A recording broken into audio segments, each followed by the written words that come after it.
Hello and welcome to all our viewers in Nigeria and around the world to the Midday News on Global Television, coming to you live from the nation's capital, Abuja. I am Mukhtar Kasim. A quick reminder that Global Television is on DSTV channel 365 and Star Times channel 276. We begin from Kano State, where former National Chairman of the All Progressive Congress, APC, Dr. Abdullahi Umar Ganduji, has congratulated the immediate past Vice-Chancellor of the Bayero University Kano, Professor Adamu Abbas, having successfully served the university for 5 years.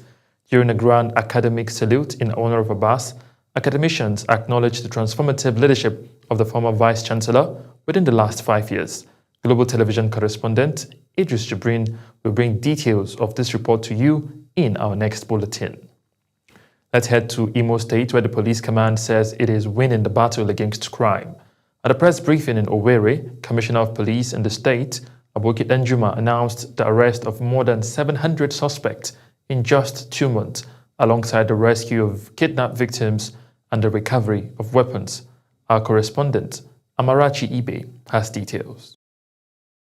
According to Commissioner of Police Aboki Danjuma, the suspects were linked to crimes ranging from armed robbery and cultism to terrorism associated with IPOB and ESN, murder and other violent offenses. He said 9 kidnapped victims and 7 stolen children were rescued, while firearms, ammunition, explosives, stolen motorcycles, laptops, charms and hard drugs were recovered. During the period under review, the command arrested a total number of 957 criminal suspects for the offenses ranging from kidnapping, armed robbery, cultism, to terrorism linked to IPOB and ESN, child trafficking, murder, stealing. The CP highlighted the dismantling of IPOB and ESN terrorist camps in Okigwe, Mbitolu and Njaba local government areas. He explained that 16 suspects, including sub-commanders, were captured in Nuguta after a fierce gun battle. A notorious kingpin was also arrested in Mbitolu, while 4 other suspected cultists were rounded up in Isialambano. In synergy with other security agencies, the command also dislodged IPOB, ESN camps, kidnapping dens in Okigwe, Mbitoli, Owerri West, Njaba local governments, and other areas in the state, striking decisive blow to the capacity for further attacks. On 16th of September, the executive governor of Imo State, in which he sent one of his representatives here to witness this event. His Excellency, distinguished Senator Hope Uzodimma, for his consistent support in welfare and logistics, which has greatly boosted our operational capacity. I also thank the Inspector General of Police, IGP Kayode Egbetokun, PhD, whose guidance has been instrumental to our successes. The commissioner assured residents that security agencies will sustain the momentum until peace and safety are fully restored across the state. From Owerri, Amarachi Ibe, reporting for Global TV News. Fire disasters remain a recurring tragedy across Nigeria, from crowded markets to office buildings and residential areas, leaving destruction and heartbreak in their wake. The question is, how can these outbreaks be prevented? Our correspondent, Sadia Yakubu, takes a look at what can be done to prevent these recurring incidents and brings us this report. Over the years, fire incidents have become a common trend Nigerians are familiar with, often as a result of factors that could be prevented. Buildings and properties are reduced to ashes. According to experts, these incidents are as a result of poor electrical wiring, absence of fire extinguishers, and lack of emergency exits in crowded spaces, among others. Weak enforcement of building codes and poor access to firefighting facilities also contribute to these outbreaks. I think a lot of the causes of the fire outbreak is actually negligence by people. Some people are very negligent and they leave things like their gases and different things out and they're not very careful. And I think it can be prevented when people are more careful. Like people should actually put precaution and they should know that like when fire incidents happen, a lot of people lose their lives, lose their properties and things that they've worked hard for. To curb these reoccurring tragedies, safety experts are calling for stricter building regulations, mandatory fire alarms and extinguishers in public spaces, and more fire stations equipped with modern technology. They also emphasize the need for awareness campaigns and regular community fire drills. I think the fire service, provide like regular emergency drills for the people in the building or in an organization, and also we should have like the body go regularly to check, do like a regular check to make sure those fire systems actually working. Beyond government action, communities too have a role to play, from volunteer fire brigades to market safety committees and early warning systems. Grassroots involvement could significantly reduce the fire risk. While fire outbreaks may never be completely eliminated, their impact can be minimized with stronger equipment and a collective culture of safety. Nigerians can begin to break the cycle of recurring fire disaster. Sadia Yakubu, Global Television News.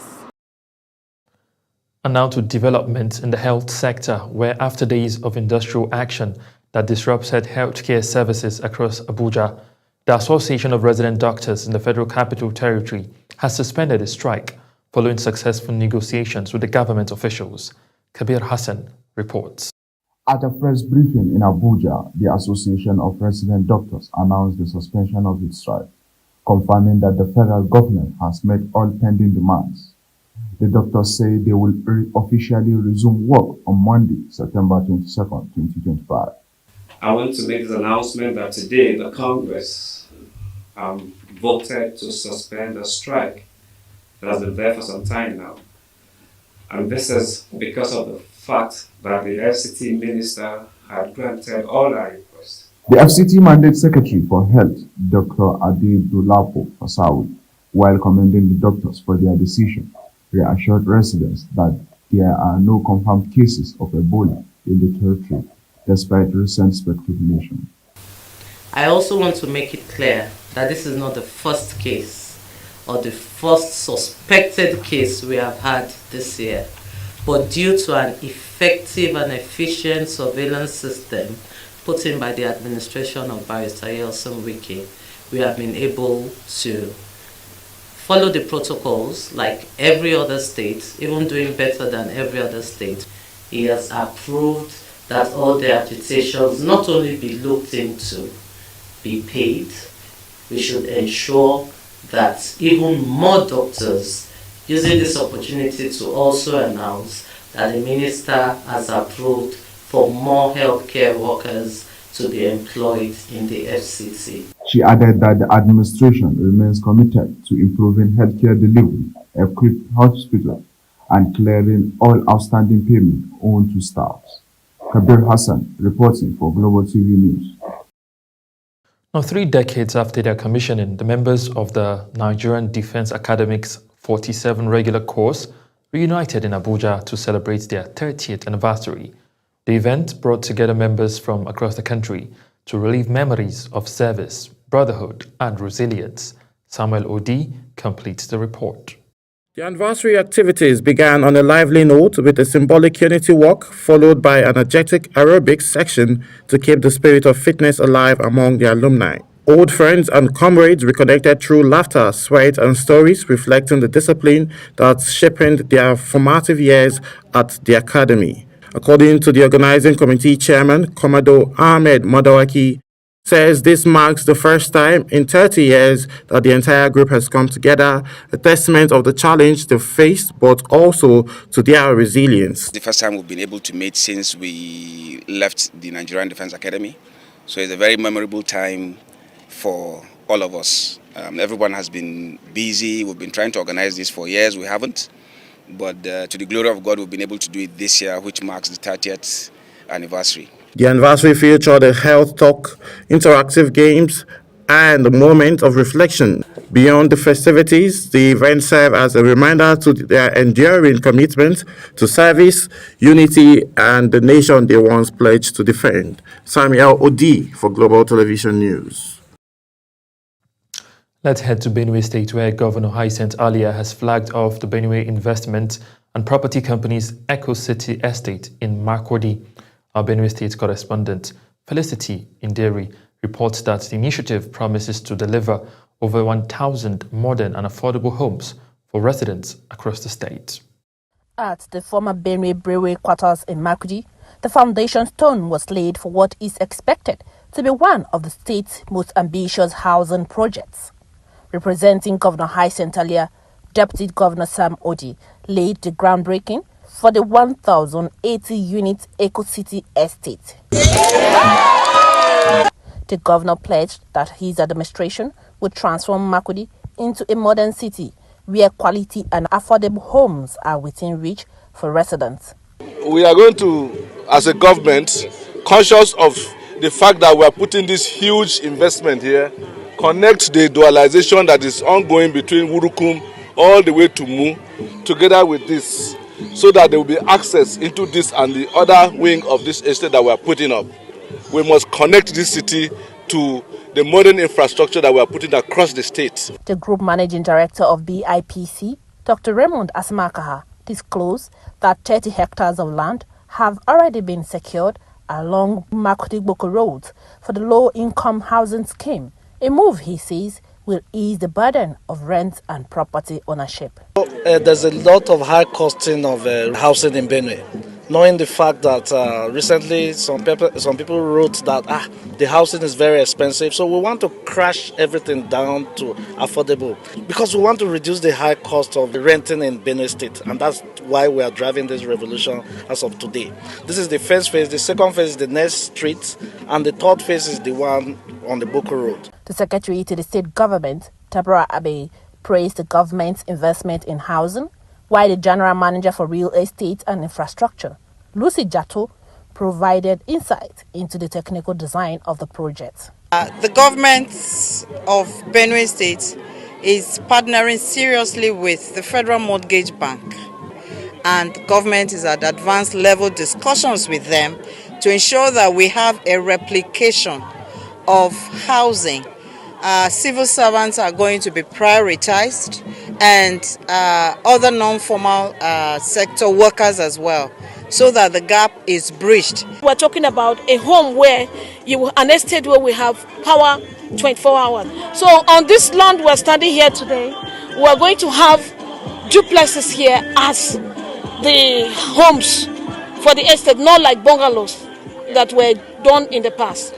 Now that also makes it unique, and it's going to facelift the state, facelift this area. Yeah. With construction now set in motion, the BIPC Eco City Estate is projected to redefine urban living in Benue, offering modern homes that combine comfort with affordability. From Makurdi, Felicity Indere, reporting for Global TV News. Now, in a world of constant scrolling, streamings, and social media buzz, the question of whether Nigerians are still reading remains on the table. While some believe the reading culture is fading, others argue it is only evolving with new reforms. Global Television's correspondent Ubong Usoro reports. Nigeria's literary tradition is celebrated worldwide, but concerns linger whether the younger generation is sustaining it. Critics point to shorter attention span and a shift away from the books, while many young Nigerians insist that reading is far from dead. From my experience, and because I am still in school, from what I have seen, most of them still read. I don't think we have more first class or more students that read as much as they did, like I said, as they did back in the day. For others, technology is reshaping the culture. E-books, audiobooks, and online platforms are creating fresh avenues for accessing knowledge and literature. Some years past, I know people hardly read, more especially in terms of your phone. Everybody preferred like all this kind video stuff and everything, but nowadays I would say that people are trying to imbibe in reading. like the old times, because they are more into the books than what people can normally say and all those kind of stuff. Educationists are balancing digital platforms with traditional reading as a key to reviving Nigeria's reading culture, ensuring that knowledge survives in an age of distractions. Ubong Usoro for Global Television. Once considered a symbol of modesty, clothing today has become a flashpoint between traditional and modernity. Now, across communities, the debate over indecent dressing continues to stir conversations about morality, identity, and cultural values. Sadia Yakubu has details. Indecent dressing is commonly defined as the act of wearing clothes that reveals parts of the body which traditionally expected to be covered in public. Though definitions vary by culture, religion, and personal values, it is generally viewed as dressing in a way that contradicts accepted standards of modesty. Fashion is a form of self-expression, but when personal freedom clashes with cultural values, that's where the debate begins. What is considered decent in one society might be seen as inappropriate in another. The concern arises when certain forms of dress are seen to encourage moral decline or disrespect for societal norms. Indecent dressing is improper dressing, of which that is common to ladies these days. Also men as well, but it is too common in the life of ladies. Schools, religious institutions, and workplaces are often the first to enforce dress codes. Many argue that these codes help maintain disciplines, order, and respect, but critics say they can be oppressive or outdated, especially when disproportionately targeting women or youth. On a larger scale, when you dress to reveal parts of your body that are supposed to be covered, whether male or female, is indecent. For some, indecent dressing is linked to rising cases of harassment, distraction in educational institutions, and even more decay. Others argue that focusing too much on clothing shifts attention away from much more pressing social issues such as education, poverty, and gender-based violence. In Islam, decent dressed is well established. In fact, the second revelation after the first one that talk on knowledge, the second revelation talk about decent dress, where Allah subhanahu wa ta'ala says in the Holy Quran, وَثِيَابَكَ فَطَهِّرْ. Your clothes, make sure you purify it. You dress decently. Our faith teaches modesty as a virtue, not to shame individuals, but to promote respect for the body as sacred. We believe society must educate, not condemn. True decency starts from the heart and reflects outwardly. As society evolves, so does the definition of decency. Finding balance between the freedom of expression and respect for cultural values remains a challenge. True change may begin not with what we wear, but with how we choose to see and respect one another. Sadia Yakubu, reporting for Global Television News. You're watching the live broadcast of the Midday News. When the Midday News returns, Akpata re-elected Nigeria Cricket Federation president. Details coming shortly, plus business and foreign stories on the other side of this break. Please stay with us.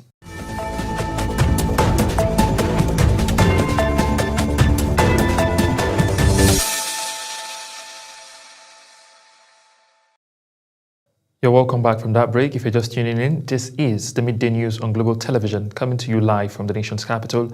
I am Mukhtar Kasim. And now to business news, where the Nigerian National Pension Commission has announced new measures to expand pension coverage in Nigeria's vast informal sector by leveraging super agent and financial technology platforms to simplify onboarding into the country's rebranded personal pension plan.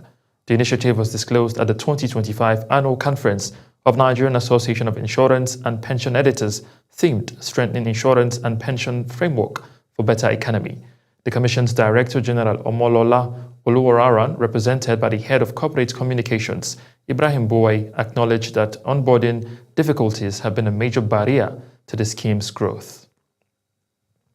Still talking business, Nigeria's manufacturing sector has sunk deeper into deficit as import of manufactured goods outpaced exports by more than 14 trillion naira in the first half of 2025. The latest data from the National Bureau of Statistics highlights the scale of the country's industrial crisis and reinforce calls for urgent government action to reverse the trend. Although exports rebounded in the second quarter, rising to 803.81 billion naira, up 173% from the first quarter and 61.17% year-on-year, industry players warn that the growth is insufficient to offset the flood of import.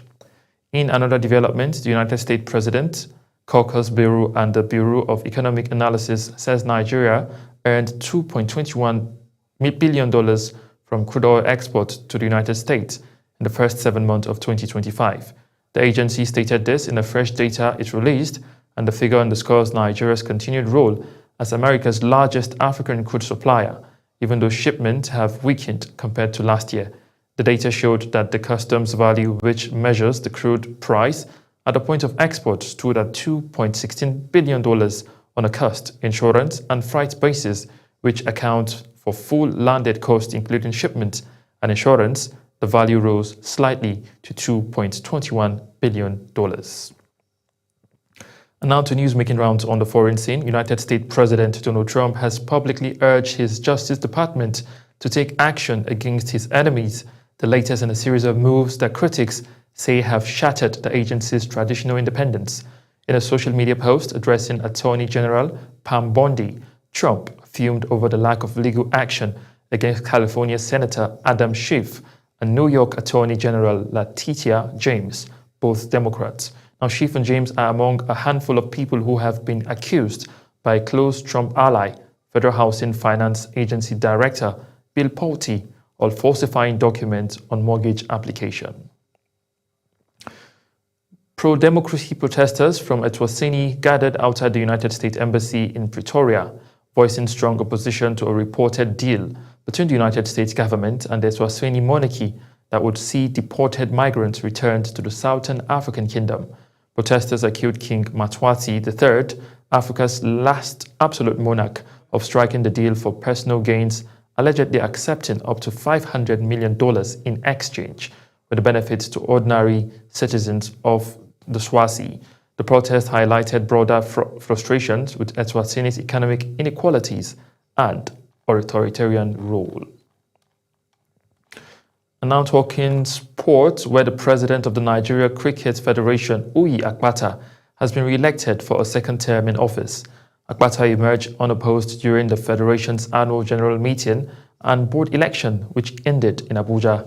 The election was decided by 37 delegates, with 12 other board members also emerging to steer the affairs of the federation for the next 4 years.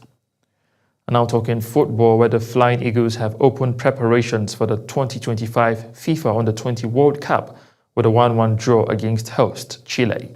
The friendly in Rancagua marked the first of two tune-up matches lined up ahead of the tournament, which kicks off on September 27 in Santiago, Chile. Nigeria struck first through Ahmed Akinyele in the 18th minute, the Remo Stars defender rising highest to nod home from a corner delivered by Tahir Megana. South Africa remained unperturbed by FIFA's disciplinary case against them, despite the potential threat to their World Cup qualification hopes, as Nigeria and Benin Republic cycle, hoping to capitalize on any point deduction. The World Football Governing Body has charged the South African Football Association for allegedly fielding an ineligible player in their 2026 FIFA World Cup qualifier against Lesotho in March, a development that could decide matters in the Group C of the bid to qualify for the quadrennial global competition. FIFA opened the case against Bafana Bafana on September 15, giving the South African Football Association 6 days to officially respond to the charge. And that's it on the Midday News. A quick reminder that Global Television is on DSTV channel 365 and Star Times channel 276. Kindly follow us across all social media platforms now showing on your screen using @Global Television NG. I am Mukhtar Kasim, saying a very big thank you for watching. Good afternoon.